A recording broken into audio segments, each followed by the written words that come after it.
हरेक आन्दोलनमा व्यवस्था परिवर्तन भयो। यो सबभन्दा ठुलो आन्दोलनमा यो काम नलाग्ने व्यवस्था किन परिवर्तन भएन? यही थियो त जनताको माग। नेपालमा कहिल्यै चुनाव नभएको भए, चुनावको माग गरेको भए चुनाव गर्नु ठुलो उपलब्धि थियो। संसद विघटनको माग भएको भए संसद विघटन गर्नु ठुलो उपलब्धि थियो। तर झिक्दे गाँड भनेको थप्दे गाँड भयो। लोकतन्त्रको अनुहार शेरबहादुर देउका घरमा राखेका पैसा र सुनका गड्डीले देखाउँछ। लोकतन्त्रको अनुहार प्रचण्डका घरमा भएको ढिकुटीले देखाउँछ। अनि यो लोकतन्त्रको अनुहार केपी शर्मा ओलीका घरमा भएको सुनको हात्तीले देखाउँछ। हाम्रो 62-63 सालको आन्दोलनले र 72 सालको संविधानले हेर्नुहोस् त हाम्रो राज्यका संरचना कहाँ रहेछ? पुलिस के गर्दो रहेछ? सशस्त्र के गर्दो रहेछ? हाम्रो नगरपालिकाको दमकल के गर्दो रहेछ? कति हेर्नुहोस् त कमजोर। यो राज्य प्रणाली त तासको घर जस्तो रहेछ। शुभकामना दिएको थिएन, दलाई लामाले मात्रै दिएन, दलाई लामाको अर्को पुस्ताले पनि दियो, अब हुने दलाई लामाले पनि दियो। यसको पछाडिको कारण के हो? यी मान्छे के आधारमा छनौट भए? यिनको मापदण्ड के हो? यी कसैले जेन्जी आन्दोलनको ज बोलेका थिए? त देखाउने दाँत मात्रै हो, चबाउने दाँत त अर्कै छ।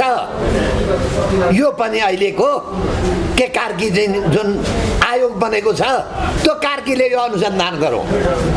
सिंहदरबारमा जल्दा र सर्वोच्च अदालत जल्दा र जिल्ला अदालत जल्दा किन दम गलाउँदैन? बालनले डढाइदिन्छु भनेको किन सार्थक भयो? प्रचण्डले सिंहदरबारको आगो लाग्छ भन्ने किन सार्थक भयो? कसले आगो लाग्यो? यो सरकारले छानबिन गर्ने हैसियत छ? अख्तियार दुरुपयोग अनुसन्धान आयोगको भ्रष्टाचार अनुसन्धान गर्ने नीतिगत निर्णयको ऐन आउँदैन। के आउँछ? नागरिकताको ऐन चाहिँ यो आन्दोलनले पनि रोक्दैन, पटापट पास हुन्छ। बुझिहाल्नुहोस् त यसको कारण के हो भन्ने कुरो। प्रतिपक्ष दलको नेता, राष्ट्रिय सभाको अध्यक्ष अनि प्रतिनिधि सभाको सभामुख, उपसभामुख, सर्वोच्च अदालतको प्रधान न्यायाधीश र सुशीला कार्की प्रधानमन्त्रीले संवैधानिक अङ्गको नियुक्ति गर्नुपर्छ। अहिले यो सरकारले अख्तियारको प्रमुखलाई हटाउन सक्दैन, किन? संसद छैन। जनताले चाहिँ क्रान्तिकारी सरकार खोजेको।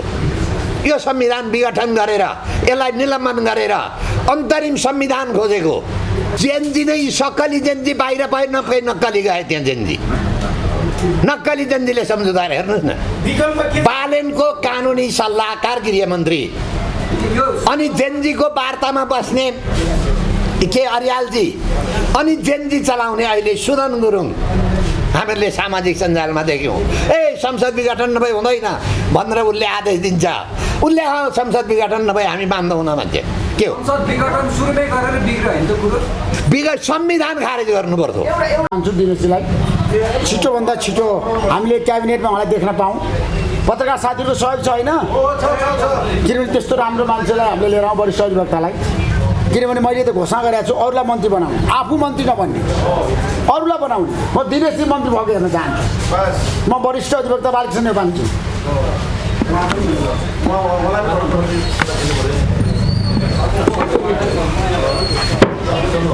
नमस्कार। नेपालको आन्दोलनको इतिहासमा सबभन्दा ठुलो आन्दोलन यो 82 को आन्दोलन, जेन्जी आन्दोलन। तर नेपालका जम्मै आन्दोलन सम्झौतामा समाप्त भए। 7 सालको आन्दोलन सम्झौतामा समाप्त भयो। हाम्रो कोशी नदी गयो। 46 सालको आन्दोलन सम्झौतामा समाप्त भयो। हाम्रो महाकाली नदी र टनकपुर गयो। 62-63 सालको आन्दोलन सम्झौतामा समाप्त भयो। हाम्रा नेपालका जलस्रोत कुनै पनि रहेनन्। अब अहिलेको आन्दोलन पनि सम्झौतामा टुङ्गियो। अब हरेक आन्दोलनमा व्यवस्था परिवर्तन भयो। यो सबभन्दा ठुलो आन्दोलनमा यो काम नलाग्ने व्यवस्था किन परिवर्तन भएन? यही थियो त जनताको माग। नेपालमा कहिल्यै चुनाव नभएको भए, चुनावको माग गरेको भए चुनाव गर्नु ठुलो उपलब्धि थियो। संसद विघटनको माग भएको भए संसद विघटन गर्नु ठुलो उपलब्धि थियो। तर झिक्दे गाँड भनेको थप्दे गाँड भयो। अहिले यो आन्दोलनबाट सीमित मान्छे मन्त्री बाहेक केही पनि हुँदैन। तपाईँ नेपाली जनता भ्रम नपर्नुहोस्। आयोग बनाउने, जनतालाई ठुल्ठुला आश्वासन दिने खुब काम हुन्छ। तर 46 सालको मल्लिक आयोगको कारबाही भयो भएन। 62को उसको तपाईँको रायमाझी आयोग 62को आन्दोलनको प्रतिवेदन कारबाही भयो भएन। अब अहिले कार्की आयोगको प्रतिवेदन कारबाही हुन्छ हुँदैन? भ्रम नपर्नुहोस्। 886 संसद किन चाहियो? जनताले त्यसको विरोध गरेको। लोकतन्त्रको अनुहार शेरबहादुर देउका घरमा राखेका पैसा र सुनका गड्डीले देखाउँछ। लोकतन्त्रको अनुहार प्रचण्डका घरमा भएको ढिकुटीले देखाउँछ। अनि यो लोकतन्त्रको अनुहार केपी शर्मा ओलीका घरमा भएको सुनको हात्तीले देखाउँछ कम्युनिस्ट नेता। अनि हामी के भन्छौँ? एक थान मन्त्रीमण्डल। यो आन्दोलनमा के भन्छु भने हाइज्याक भयो। यतिका लागि होइन, परिवर्तन हुन्छ त। अब फागुन 21 गते चुनाव हुन्छ। को जित्छ? केपी शर्मा ओली जित्छ, शेरबहादुर देउपा जित्छ, प्रचण्ड जित्छ। हात्ती आयो फुस्सा। हामी केटाकेटीमा खेल्थ्यौँ। के भयो त? केही थान मान्छेहरू मन्त्री भए। बारबराका चाहिँ तपाईँको चाहिँ के चाहिँ एनजिओका मान्छेहरू मन्त्रीहरू भए। एनजिओ चलाउने मान्छे मन्त्री भए। यी जम्मै नेताको सम्पत्ति छानबिन हुन्छ हुँदैन? उद्घाटन थालिसके। आज गृह मन्त्रालयको 48 करोड सुरु देखिसक्नुभयो राजधानी पत्रिकामा। यही हो धन्दा। अब भोलि अर्को मन्त्रीको आउँछ, पर्सि अर्को मन्त्रीको आउँछ। हाम्रो 62-63 सालको आन्दोलनले र 72 सालको संविधानले हेर्नुहोस् त हाम्रो राज्यका संरचना कहाँ रहेछ? पुलिस के गर्दो रहेछ? सशस्त्र के गर्दो रहेछ? हाम्रो नगरपालिकाको दमकल के गर्दो रहेछ? कति हेर्नुहोस् त कमजोर। यो राज्य प्रणाली त तासको घर जस्तो रहेछ। बालुवाको घर हुन्छ नि, बालुवाको महल। अलिकति केही गर्ने बित्तिकै समाप्त भयो।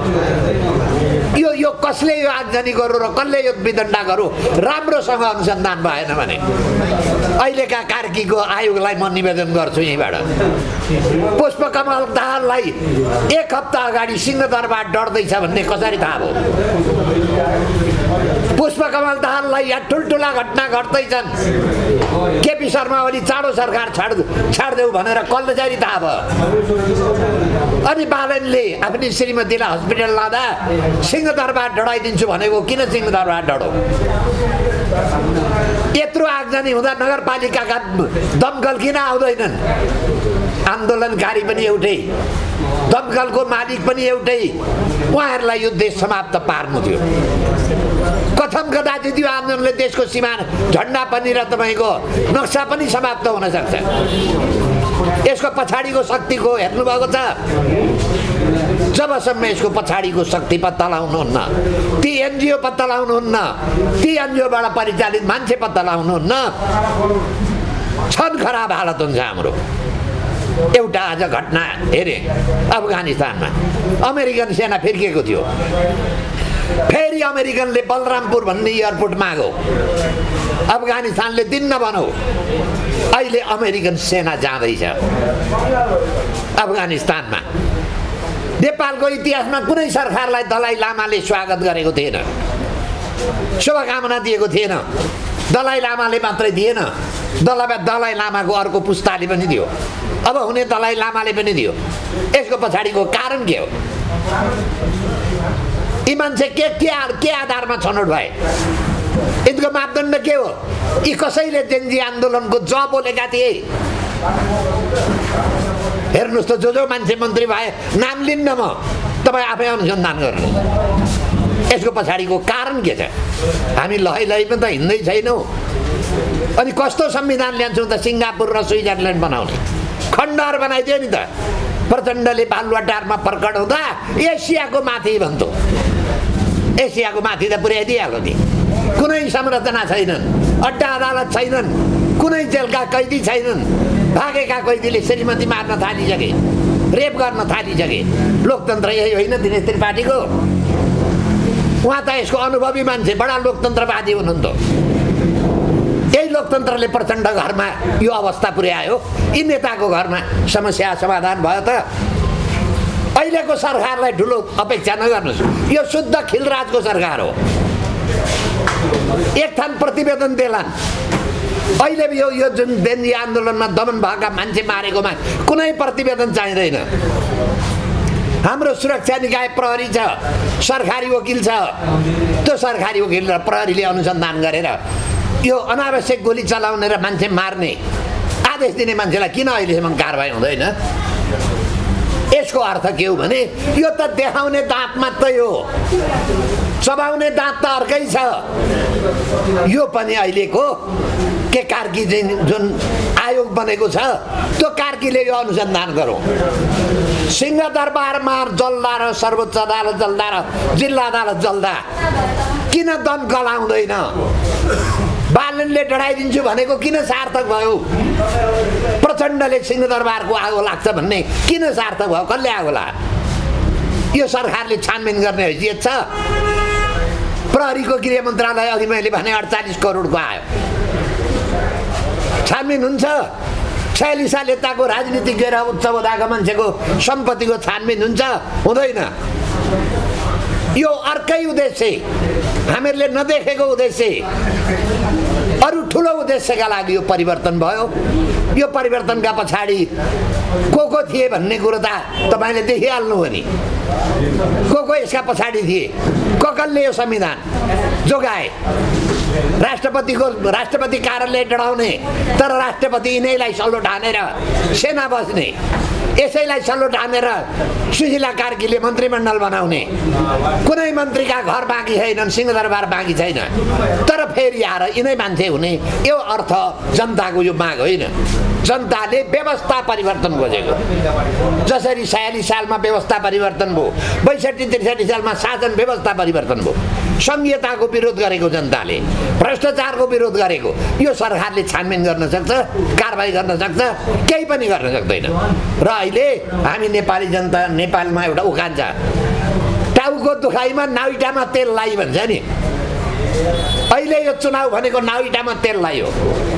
नाइटामा तेल लाएर टाउको दुख्न घट्छ? घट्दैन। चुनाव हाम्रो माग होइन। पहिले भ्रष्टाचारीलाई छानबिन, भ्रष्टाचारीलाई जेल, सुशासन, संहिता खारिज, त्यो हाम्रो माग भएको ठाउँमा अनावश्यक चाहिँ विवाद ल्याएर फेरि नेपालको आन्दोलन, जेनजीको यो जति उहाँ चाहिँ शहीद हुनुभयो, उहाँका लागि हार्दिक समवेदना। उहाँका परिवारलाई धैर्यता धारण गर्न म शक्ति दियोस् भन्छु। तर फेरि नेपाली जनता उठ्नु पर्न सक्छ है। फेरि धोका भयो, हाइज्याक भयो। एक ठाउँबाट हिँडेको प्लेन अर्कै ठाउँमा गयो। यो नेपाली जनताको माग नभएको कारणले हामी नेपाली जनता सचेत हौँ है। अहिलेसम्म हामी अन्ध समर्थक भएर यहाँ आइपुग्यौँ। अब फेरि कसैको हामी अन्ध समर्थक भयौँ भने हाम्रा छोरा नातिले देश नेपाल भन्न पाउँदैनन्, नेपाली भन्न पाउँदैनन्। त्यो हालत छ। रोजगार त छैन। के भयो त? हाम्रा पहिलेका हिसाब किताब खोज्नु नपर्ने, सबलाई रोजगार हिसाब किताब खोज्नु नपर्ने, घर घरमा ग्यासका हिसाब किताब खोज्नु नपर्ने, पानी जहाजका हिसाब किताब खोज्नु नपर्ने। चाइनाको रेल कहाँ गयो अहिले? जम्मै गपाडीका गप, गजाडीका गप बाहेक केही भएनन्। हेर्नुहोस् त, यस्तो अवस्थामा देश छ। त्यसैले म पत्रकारलाई भन्छु, आम नेपाली जनतालाई भन्छु, ठन्डा दिमागले सोचौँ है, नकाब उतारौँ। जसले नकाब राखेको छ, नकाबधारी अहिले संसदमा यो मन्त्रीमण्डलमा पनि छन्, नकाब उतार्नुहोस्। 6 महिने मन्त्री हुनुहुन्छ तर देश रहेन। जनताले फेरि तिम्रो विरुद्धमा आउँछ जनता भन्दै यो अहिलेको जुन बडा दसैँ यसले जम्मैलाई सद्बुद्धि होस् है नेपाली जनता। हाम्रा पुस्ताले यो देश नगुमाओस्। आउँदो पुस्तालाई हामी सम्पन्न शक्तिशाली र भ्रष्टाचार नभएको देश हस्तान्तरण गर्न सकौँ भन्दै बिदा हुन्छु। धन्यवाद।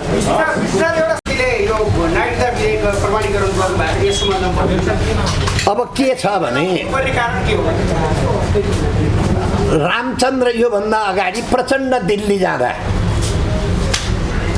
नागरिकता प्रमाणीकरण लिएर कसैले लिएर जानुभएको थियो। विद्यादेवीले प्रमाणित गर्न नसकेको नागरिकता विधेयक रामचन्द्र पौडेलले किर्ते गरेर विद्यादेवीको नाम काटेर रामचन्द्र पौडेल लिएर के बुझे प्रचण्डजी दिल्ली जानुभयो। अब यो आन्दोलनको फिस बुझाउनु पर्यो। कर्मचारी सम्बन्धी निजामती ऐन आउँदैन। अख्तियार दुरुपयोग अनुसन्धान आयोगको भ्रष्टाचार अनुसन्धान गर्ने नीतिगत निर्णयको ऐन आउँदैन। के आउँछ? नागरिकताको ऐन चाहिँ यो आन्दोलनले पनि रोक्दैन, पटापट पास हुन्छ। बुझिहाल्नुहोस् त्यसको कारण के हो भन्ने कुरो। कसले आन्दोलन रोकायो, के बापत फिस बुझाइयो, त्यो त इतिहास छैन र तपाईँहरू अगाडि हामीहरूले भन्न सक्नु पर्यो, बोल्न सक्नु पर्यो।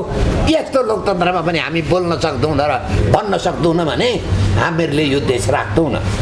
त्यसैको हो यो, कुनै बाधा छैन। सायद राष्ट्रपतिको पद जोगाइदिएको होला यही ऐनको कारणले। होइन तिमीले भनेको नागरिकता ऐन त म प्रमाणीकरण गरिदिन्छु, ल त्यसो भए बज तिमी। ल सुशीला कार्कीजी शपथ जानुहोस्, यही संविधान मान्नुहोस्। यत्रो 72-73 जना मान्छेको यही संविधानको पक्षमा हो। काहीँ सुन्नुभयो एक शब्द नारा?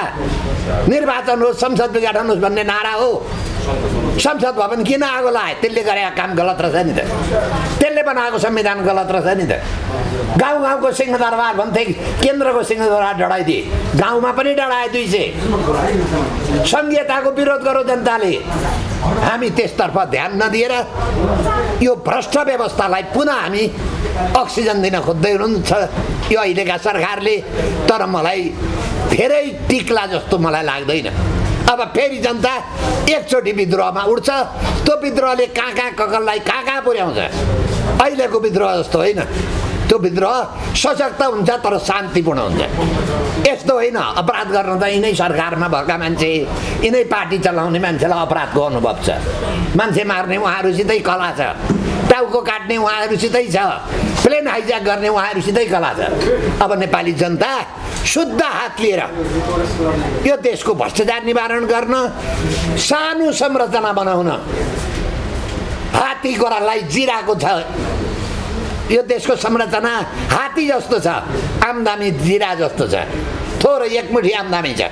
यस्तो अवस्थामा यो राज्यको संरचनामै जनताले परिवर्तन खोजेको। तर दुर्भाग्य हामी फेरि सम्झौतामा अड्क्यौँ। यो सम्झौताले नेपाली जनतालाई धोका दिएको हुनाले एकचोटि फेरि ठन्डा दिमागले सोच्न अनुरोध गर्दै बिदा हुन्छु। धन्यवाद। एउटा प्रश्न, संसद विघटन भइसकेको छ तर सभामुख आज शीतल निवासमा उपस्थिति हुनुभएको छ, मन्त्रीहरूको शपथ ग्रहणमा चाहिँ यसलाई यो 72 सालको संविधान बाँकी छ, जिउँदैछ। 72 सालको संविधानमा के लेखेको छ भने प्रतिनिधि सभा मात्रै विघटन हुन्छ, राष्ट्रिय सभा विघटन हुँदैन। प्रतिनिधि सभा पनि विघटन भए पनि सभामुख र उपसभामुख नोमिनेसन फाइल गरेका दिनसम्म हुन्छ। निर्वाचनको मनोनयन फाइल गरेको दरखास्त दर्ता गरिन्छ नि, त्यो दिनसम्म हुन्छ। अब सुशीला कार्कीले कुनै काम सङ्कट लाउनु पर्यो भने राष्ट्रिय सभाबाट पास गर्नुपर्छ। संवैधानिक अङ्गमा कुनै निर्णय गर्नु पर्यो भने 5 जना अहिले पद बाँकी छ। पुष्पकमल दाहाल प्रतिपक्ष दलको नेता, राष्ट्रिय सभाको अध्यक्ष, अनि प्रतिनिधि सभाको सभामुख, उपसभामुख, सर्वोच्च अदालतको प्रधान न्यायाधीश र सुशीला कार्की प्रधानमन्त्रीले संवैधानिक अङ्गको नियुक्ति गर्नुपर्छ। अहिले यो सरकारले अख्तियारको प्रमुखलाई हटाउन सक्दैन, किन संसद छैन। जनताले चाहिँ क्रान्तिकारी सरकार खोजेको। यो संविधान विघटन गरेर, यसलाई निलम्बन गरेर अन्तरिम संविधान खोजेको। तर टालटुले काम गर्नुभयो, केही पनि हुँदैन, केही पनि हुँदैन। मैले उदाहरण दिएँ नि, मल्लिक आयोग केही भयो 46 सालको आन्दोलन दबाउने, पञ्चायतले भ्रष्टाचार गरे भन्ने किन कारबाही गरेन? आफूले पनि त्यही गर्नु थियो, अर्काले गरेको कारबाही गरे आफू त गर्न पाइएन नि। मल्लिक आयोग थन्कियो। रायमाझी आयोग त मलाई थाहा छ नि, राजालाई कारबाही गर्छु भन्थे, ठुलो मान्छेलाई कारबाही गर्ने सिफारिस गरे। सब आन्दोलनमा पैसा लगानी भयो भने कारबाही भयो भएन। अर्को ठाउँमा त्यतिखेर त सर्वोच्चका न्यायाधीश थिए, अब त उच्च अदालतका न्यायाधीश गौरीबहादुर कार्की। हिम्मत छ तपाईँले, प्रचण्डले 7 दिन अगाडि सिंहदरबार डढ्छ भन्ने छानबिन गर्ने देखाइदिनुहोस्, तिमीलाई महान बनाउला। बालनले किन दमकल पठाएन, महान बनाउला। त्यो जेनजीहरूले सम्झौता गर्दाखेरि चुकेको हो। जेनजी नै सक्कली जेनजी बाहिर पाए नक्कली गए त्यहाँ जेनजी, नक्कली जेनजीले सम्झौता हेर्नुहोस् न। बालनको कानुनी सल्लाहकार गृहमन्त्री अनि जेनजीको वार्तामा बस्ने के अर्यालजी अनि जेनजी चलाउने अहिले सुदन गुरुङ हामीहरूले सामाजिक सञ्जालमा देख्यौँ। संसद विघटन नभए हुँदैन भनेर उसले आदेश दिन्छ। उसले संसद विघटन नभए हामी मान्दैनौँ भन्छ। के हो संसद विघटन सुरुमै गरेर बिग्रियो होइन त कुरो? संविधान खारेज गर्नु पर्यो। एउटा कुरा चाहिँ बालेन शाहले स्ट्याटसमा जे कुरा लेख्नु भएको थियो त्यही कुरा भयो। सदन विघटन चाहिँ भयो, त्यसपछि सेनासँग चाहिँ संवाद भन्ने कुरा भयो, सबै कुरा भयो। तर सिंहदरबार जलिराख्दाखेरि चाहिँ उहाँले आफ्नै दमकल पठाएर हो, यस पछाडिको खोज्नु पर्यो गौरीबहादुर कार्कीजीले। विचारमा चाहिँ के हो खास वास्तविक? आफै आन्दोलनकारी, आफै दमकलको चाबी खल्तीमा राखेर हिँड्नुभयो। राजु चाहिँ के अरे, राजु अर्याल कि के त्यसको नाम, राजु पाण्डेले के भन्नुभयो? दमकल ल्याउने स्थिति थिएन अरे, तोडफोड भयो अरे। देखाइदिनुहोस् त एउटा दमकलमा एउटा ढुङ्गा प्रहार भएको। राति 12 बजे त आन्दोलनकारी थिएनन् नि। सिंहदरबार सर्वोच्च अदालत र जिल्ला अदालत रातभरि डरेको थियो। यो सिंहदरबार सर्वोच्च अदालत जलाएर उनीहरूलाई फाइदा चाहिँ के भयो त्यसको? अब फाइदा होला नि त, यो देशको अस्तित्व मेटाउने थियो होला, यो देशलाई तबाह गर्नु थियो होला, भोलि विदेशीबाट डलर ल्याउनु थियो होला, 50वटा कुरा हुन्छ। हिजो 17,000 मार्दा प्रचण्डलाई के फाइदा थियो? के हो त? अबको विकल्प के देख्नुहुन्छ? मैले त यो सिस्टमले काम गरेन। तपाईँ बिग्रेको क्यामेरा बोकेर पत्रकारिता चल्दैन। यो 72 सालको संविधान र अहिलेसम्मका सम्झौतामा टुङ्गिएका आन्दोलन, सम्झौतामा टुङ्गिएका क्रान्ति अधुरो क्रान्ति हो। यसलाई छोडिदिनु पर्थ्यो, पूर्ण क्रान्तिकारी सरकारमा पुर्याउनु पर्थ्यो। 5 दिनको ट्रायलमा थुनिहाल्ने क्रान्तिकारी सरकार त मुखैको कानुन। ल यसलाई तुन्दै यसको सम्पत्ति जफत गर। जनताले भन्थे नि कगजको सम्पत्ति छ के अनि खरानी भइसकेपछि सम्पत्ति शुद्धिकरण खरानी हेर्न गयो अरे। यही खोजेको जनताले। जम्मै अहिले पलाउन थालिसके। प्रचण्डले मुङसिरमा अधिवेशन भनिसके, किन प्रचण्डका प्रतिनिधि मन्त्रीमण्डलमा छन्, काङ्ग्रेसका गगन थापाका प्रतिनिधि मन्त्रीमण्डलमा छन्। अब ढुक्क छन्, तपाईँ आफै पत्ता लगाउनुहोस्। पत्रकारको काम मलाई योभन्दा बढी भन्न नलाउनुहोस्। 6 महिनापछि हुने चुनावपछि 84 फेरि हुन्छ। यही 84 पुगेन नि, यो चुनाव हुन्छ तर यतिका लागि होइन। कस्तो सरकार, जेनेस्की सरकार आउँछ अब। दोस्रो नेपालमा दोस्रो जेनेस्की जन्मिँदैछ। अहिलेदेखि हामी होसियार हौँ। यी पात्रहरूमध्ये गगन थापा, बालेन शाह जो पनि हुनसक्छ। पर्दा पछाडि हिजो कम्युनिस्ट भूमिगत हुन्थे नि, बाहिर निस्केपछि कस्ता रहेछन् देखिहाल्नु भने। देउतै भने होइन, हामीहरूले राम र कृष्णजी जस्ता भने होइन। अहिले पनि भूमिगत यो देशको आन्दोलनदेखि लिएर राज्य भूमिगत गिरोहले चलाइरहेको छ। त्यो जबसम्म पत्ता लाउनु न, देश सिद्धिन्छ। अब देश सिद्धियो भने हाम्रा छोरा नातिले हामीलाई धिक्कार गर्छ। शासकले त ठेगा लगाइदिइसके शासकलाई त। तर फेरि सत्तामा ल्याउने परिस्थिति बनाए। यो संविधान भनेको भ्रष्टाचारीको लागि बुलेट प्रुफ ज्याकेट हो। यसले ललिता निवास खानेलाई पनि कारबाही गर्दैन सक्दैन। यसले गिरिबन्धु खानेलाई पनि कारबाही गर्न सक्दैन। यसले वाइट बडी खानेलाई पनि कारबाही गर्न सक्दैन।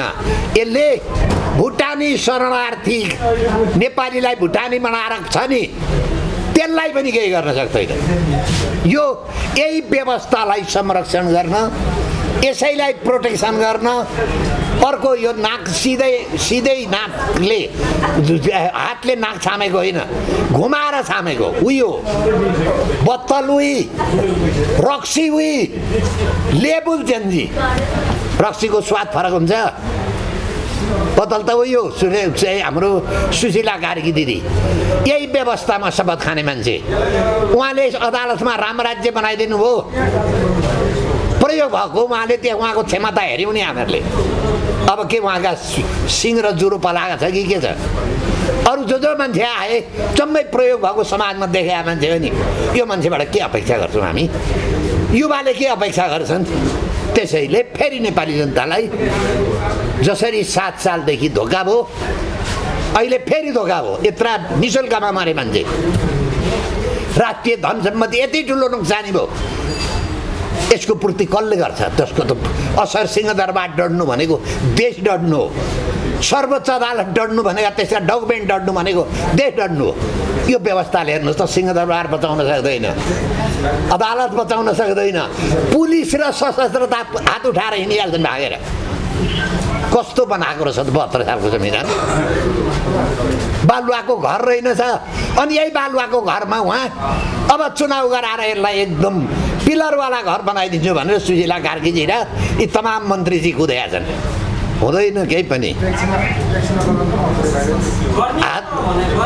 यो 72 सालको संविधान खारिज गरेर रेजिम व्यवस्थै चेन्ज गर्नुपर्छ जनताले, आन्दोलनले।